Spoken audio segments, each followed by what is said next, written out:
Mais uma vez, boa noite para o pessoal que chegou agora. Eu sou o Luiz Pereira, para aqueles que não me conhecem. É sempre uma oportunidade, um privilégio poder trazer reflexões sobre os ensinamentos de Jesus. O tema de hoje está no capítulo 6 do Evangelho segundo o Espiritismo, dos itens de 1 a 8. O tema é renovação espiritual, que é algo que todos nós devemos sempre nos preocupar no nosso dia a dia. Eu gosto sempre de fazer isso, uma leitura de trecho do Evangelho que serve como referência, como plano de fundo para aquilo que eu quero refletir. Então eu vou fazer primeiro uma leitura de Mateus, do evangelista Mateus, no seu capítulo 11, versos de 28 a 30. Ele diz, na verdade Jesus diz, Vinde a mim, todos vós que sofreis e que estáis sobrecarregados, e eu vos aliviarei.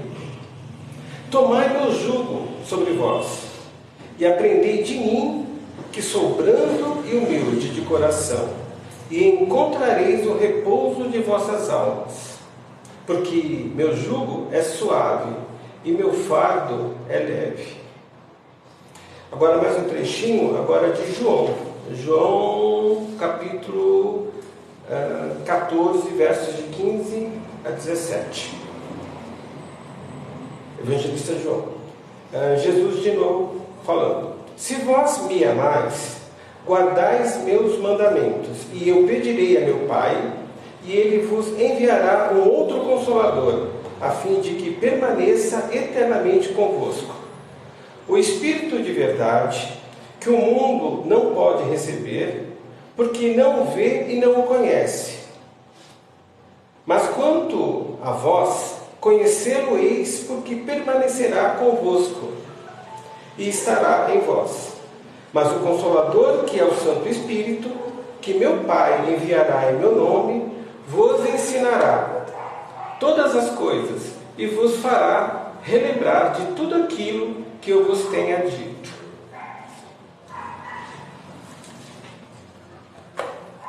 Então, na primeira leitura, o que Jesus nos aconselha é que nós estejamos nele, que nós, no nosso dia a dia, pratiquemos os seus ensinamentos, pratiquemos os seus exemplos, porque assim o nosso jugo será suave, o nosso fardo será leve, ou seja, a nossa vida será tranquila na matéria, Nós vamos evoluir de uma forma confortável.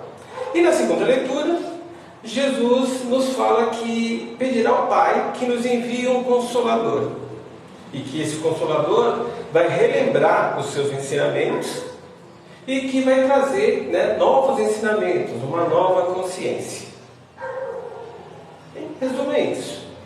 Agora vamos refletir um pouco sobre isso. Na segunda leitura, quando Jesus diz que vai pedir ao Pai, ao Criador, um Consolador, existem diferentes interpretações para esse Consolador.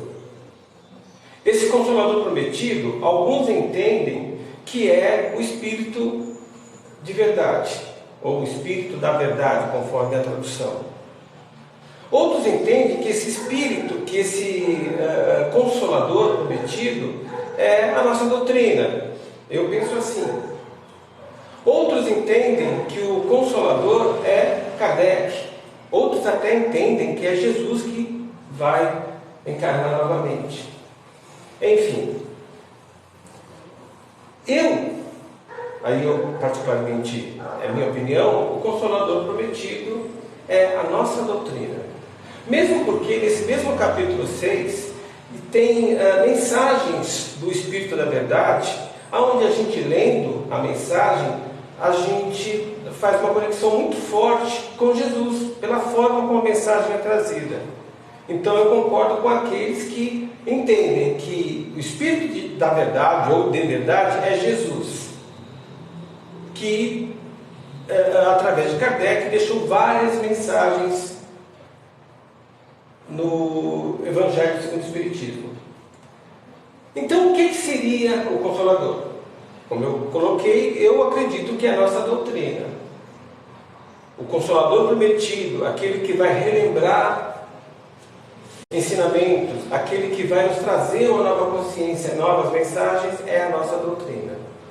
Mas respeito aqueles que pensam de maneira diferente. Porque o próprio Kardec não disse quem era o Consolador. Ele deu a entender nas entrelinhas que o Espírito da Verdade seria Jesus e que o Consolador seria a doutrina. Bem, falando um pouco agora da nossa doutrina. A nossa doutrina é uma religião? Então vamos entender os conceitos de doutrina e o conceito de religião. Doutrina, se a gente for olhar no dicionário, de uma forma bem simplista, está colocado lá que é um conjunto de princípios, um conjunto de regras que um grupo de pessoas segue, se pauta para viver. E religião é o ato de se conectar com a espiritualidade, com Deus. Então, pensando em religião dessa forma, é uma das versões de religião, nós podemos traduzir a nossa doutrina, que é um conjunto de regras, de princípios, que nos indicam um bom caminho de viver, como religião. Porque a nossa doutrina nos traz princípios, nos traz conceitos, que nos permite realizar uma prática religiosa, uma prática de conexão com o divino, com a boa espiritualidade, de maneira adequada. Por quê? A nossa doutrina não é uma religião comum. Porque nós não temos, por exemplo, livros sagrados. Ah, mas e o Pentateuco de Kardec? Nem Kardec disse que o Pentateuco dele é sagrado. Então, o livro dos Espíritos, o livro dos Médiuns, Evangelho segundo o Espiritismo, o Céu e o Inferno, a Gênese, não são livros sagrados. São livros de referência para nosso conhecimento. Mas Kardec colocou que a nossa doutrina é dinâmica, que ela tem que encarar a ciência face a face. Então, a nossa doutrina, ela é uma religião, mas nós não temos dogmas. Nós temos princípios. Se são princípios, são dinâmicos, são renováveis, são questionáveis. A nossa religião, por não ter livros sagrados, então não tem dogmas. A nossa religião não tem rituais, então não tem liturgia. A nossa religião, a nossa prática religiosa não requer intermediários. Nós não temos sacerdotes ou algo do tipo. A nossa religião, não aceita as idolatrias, pessoas santificadas como guias, como referência. E por isso, nós estamos, teoricamente, livres de mistificações, de falsas verdades, de falsos profetas. Então, a nossa doutrina é um conjunto de princípios, de conceitos, que nos permitem fazer uma conexão com a boa espiritualidade, com o divino, sem dogmas, sem mistificações, sem falsas verdades, sem rituais, sem intermediários. Kardec coloca isso. A nossa fé é uma fé raciocinada. Porque se for uma fé cega, simplesmente acreditar por acreditar, o Pentateuco vira sagrado. Nós ficamos sujeitos a falsos profetas, falsas verdades, a mistificações. E por isso Kardec colocou como base da nossa religião a filosofia e a ciência. A filosofia como arte de questionar o universo que nos cerca, e a ciência como uma arte de responder, ou tentar pelo menos responder, os questionamentos que a filosofia levanta. Porque assim, o outro vértice do triângulo, a nossa prática religiosa, é possível de ser praticada sem essas interferências do pensamento humano. Nesse mesmo capítulo 6, do livro Evangelho segundo o Espiritismo, é colocado lá, né, os mandamentos que o Espírito de verdade nos aconselha a seguir. O primeiro mandamento, amai-vos. Isso tem tudo a ver com a lei maior que Jesus nos trouxe do Pai. Amai ao próximo como a nós mesmos. Né? O primeiro mandamento, amai a Deus sobre todas as coisas. Segundo, amai ao próximo como a nós mesmos. Então, o primeiro mandamento do Espírito da verdade, amai-vos. E o segundo, instruí-vos. Ou seja, nós precisamos buscar novas consciências. E para isso, nós precisamos buscar conhecimento. Só que a gente precisa entender que conhecimento não é acúmulo de informação, somente, pura e simplesmente. Conhecimento é informação refletida, estudada, questionada. Porque senão é só um monte de informações. Então nós lermos um monte de livros, fazermos um monte de curso, participar de um monte de palestras como essa, sem refletir, vira acúmulo de informação. É a informação vivida, refletida, colocada em prática, que nos traz conhecimento. E com o conhecimento, nós podemos buscar sabedoria. Que sabedoria o que é? É o conhecimento bem aplicado. Aplicado em nosso benefício e aplicado em benefício do nosso próximo. Até para materializar a lei maior, amar ao próximo como a nós mesmos. Então nós precisamos buscar este conhecimento. Até para aceitar e seguir o mandamento do Espírito da Verdade, instruí-vos. Por isso nós precisamos realmente, né, buscar esse algo mais, esse conhecimento que é a informação refletida.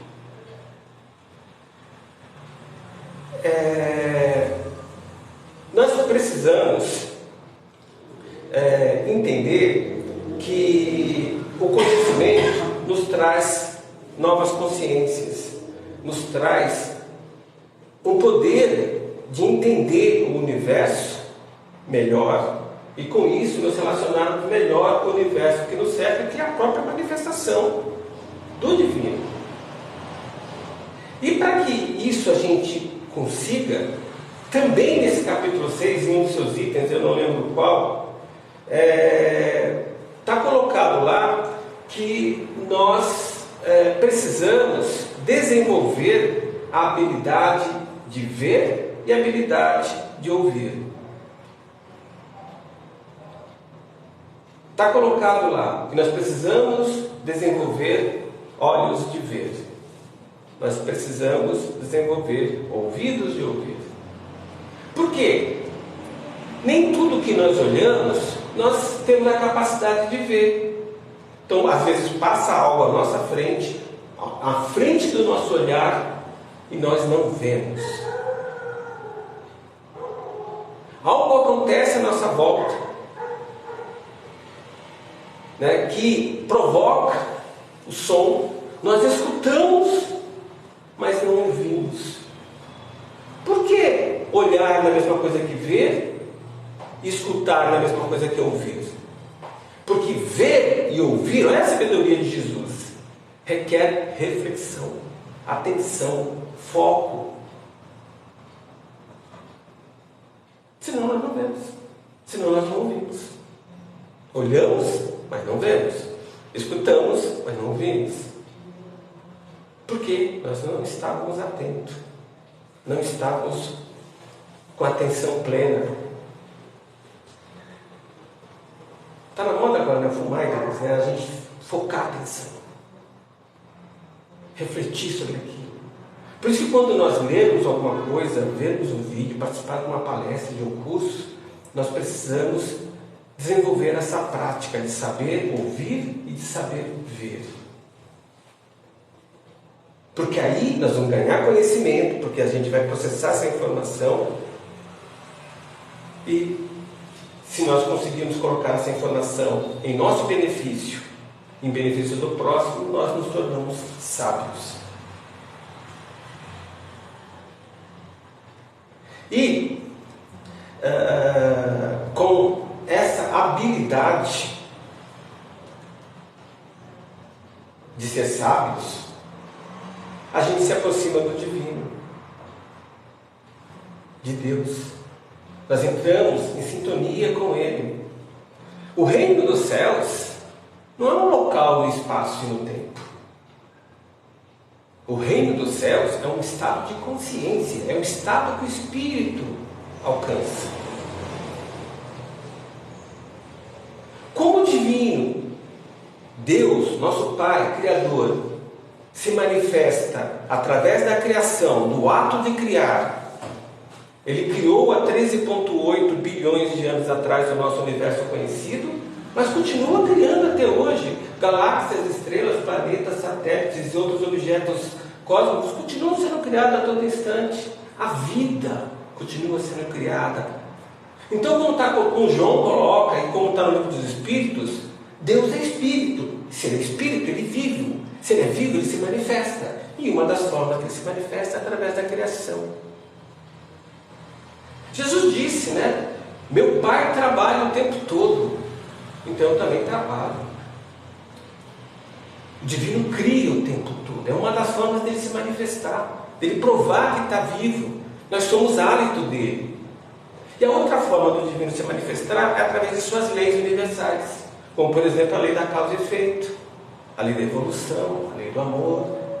Enfim, existem várias leis aí que eu não vou entrar no mérito agora. Então, quando nós adquirimos conhecimento e colocamos esse conhecimento em prática, nós somos sábios. Quando fazemos isso em nosso benefício e benefício do nosso próximo. E à medida que nos tornamos sábios, que ampliamos a nossa consciência, compreendemos melhor o universo que nos serve, inclusive os outros espíritos, nas suas diferentes manifestações, nós nos aproximamos do divino. Porque o divino está manifesto em tudo. À medida que eu entendo melhor aquilo que me cerca, eu estou me aproximando do divino. Eu estou entrando em sintonia com o divino, com o Criador. E só que agora é que entra a questão da renovação espiritual. Por quê? Para eu me renovar, para eu me santificar, para eu me iluminar, eu tenho que pagar o preço. Isso exige esforço meu. Eu não posso, a iluminação, a santificação, a purificação não vem de fora para dentro, é de dentro para fora. É eu que tenho que me iluminar, não tem outra pessoa para me trazer, fazer me iluminar. Eu que tenho que me santificar. Então eu preciso pagar o preço, não tem café de graça. Eu preciso me dedicar, me devotar. Eu preciso ser altruísta. Eu preciso me conhecer, eu preciso buscar conhecimento. Tem uma analogia que eu acho bastante interessante, que ilustra bem essa questão nossa de renovação espiritual. Nós vivemos num mundo de provas e expiação. Esse mundo de provas e expiação é a nossa cidade, onde moramos, onde trabalhamos, é um campo de provas, onde vamos comprovar aprendizados, consciências, vivências, onde vamos expiar nossas faltas, vamos devolver para o universo aquilo que nós retiramos de maneira imprópria. É as nossas cidades onde vivemos. Só que todos nós queremos, ter condições de morar num condomínio afastado dessa cidade. Esse condomínio seria um mundo de regeneração. Ter mais calma, ter mais contato com a natureza, ter uma vida mais tranquila, mais pacífica. Então eu quero sair do mundo de provas e expiação, a cidade, e quero ir para um mundo de regeneração, um condomínio mais afastado da cidade. Só que quando eu chego nesse condomínio, tem lá uma placa me dizendo: pare, diminua a luz externa, os faróis, acenda a luz interna, identifique-se e siga. E aí, a gente trabalhando um pouquinho essas palavras, pare. Nós precisamos parar de viver automaticamente, fazer as coisas no modo automático, com pressa. Eu vou ver um vídeo, né? Eu acelero ele, coloco em 1.5 2 vezes, porque eu tenho pressa, eu preciso ver rápido isso. Vou ver um áudio do WhatsApp, também acelero. Estou dando um exemplo bobo aqui. Mas isso acontece com tudo, né? A gente às vezes fica até com paciência de ver um filme, a gente já quer ver como que vai terminar a novela, um livro a gente quer ler rapidamente, a gente às vezes até pagina para ganhar tempo. Nós precisamos parar, diminuir o ritmo, para poder perceber o presente que a vida é, viver o presente, esse presente que é estar vivo na matéria, para aproveitar a oportunidade, nós como espírito. Porque aqui é passageiro, é um piscar da nossa imortalidade. Então pare. Quando está chegando no condomínio, tem lá a plaquinha: pare, apague a luz externa, ou reduza, melhor dizendo, a luz externa. Para quê? Porque a gente não vai fechar o olho, a gente vai ver o mundo externo, mas eu preciso reduzir, eu preciso perder a conexão, né, total com a matéria, viver, parar de viver em função do prazer, buscando o prazer, só o prazer, viver para comer, beber, ter prazer, dormir, no outro dia fazer isso tudo de novo. Quem vive assim, buscando a sobrevivência, são os animais, que procuram sobreviver, comendo, bebendo, procriando e dormindo. Aí no outro dia faz tudo de novo. Nós somos mais que isso, né? Então nós temos que buscar algo mais. Então por isso acender a luz interna, para identificar-se, para se conhecer-se. Buscar a nossa referência, educar o nosso eu menor, para controlar as manifestações desse ego, como orgulho exagerado, vaidade exagerada, possessividade, intolerância, impaciência, arrogância, tudo manifestação do ego, do eu menor. Eu preciso educar esse eu. Se eu não tenho dificuldade de amar meu próximo, porque eu me acho, né, especial, então eu sou impaciente, quero tudo do meu tempo, sou intolerante, quero tudo do meu jeito, sou possessivo, ciumento, porque acho que tudo eu tenho direito a tudo, sou arrogante, porque acho que sei tudo, sou orgulhoso, porque acho que sou especial, sou vaidoso, enfim, esse eu preciso educar, preciso acender a luz interna. E assim eu consigo seguir para o condomínio, para o mundo de regeneração. Lembrando que a plaquinha tem mais uma mensagem: sorria, você está sendo filmado. Nossa consciência está ali, né? O divino está ali, monitorando tudo. Não que o Criador, o Pai, seja um velhinho de barba, né, com um cajado, que fica lá olhando o que a gente fez ou deixou de fazer. Não, o divino não é assim. Isso é uma visão antropomórfica do divino, onde a gente espelha no divino propriedades, qualidades, defeitos que nós temos. Né? Aí vem lá, poxa, o Luiz acordou, não agradeceu o dom da vida por mais um dia de vida, eu vou dar um mau dia para ele. Né? Porque quem sabe assim, no dia seguinte ele lembra de agradecer a vida. O divino não é assim. Ele não pensa igual nós, ele não, é difícil até a gente traduzir, porque a gente é tão ínfimo em consciência. É como uma bactéria querer entender a consciência de um espírito encarnado como ser humano. Mas como a gente não entende, a gente tenta explicar, a espelhar no divino propriedades que são nossas. Então o divino fica bravo, castiga. Aí ele sente pena da gente, ou compaixão, e ele perdoa.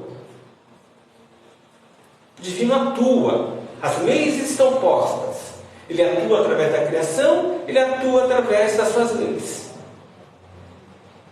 Quando Jesus diz, né, que para a gente ficar com Ele, porque o jugo é suave e a carga, o peso é leve, é porque se eu estou em sintonia com o Pai, com as leis universais, com a criação, eu me dou bem, sou abençoado.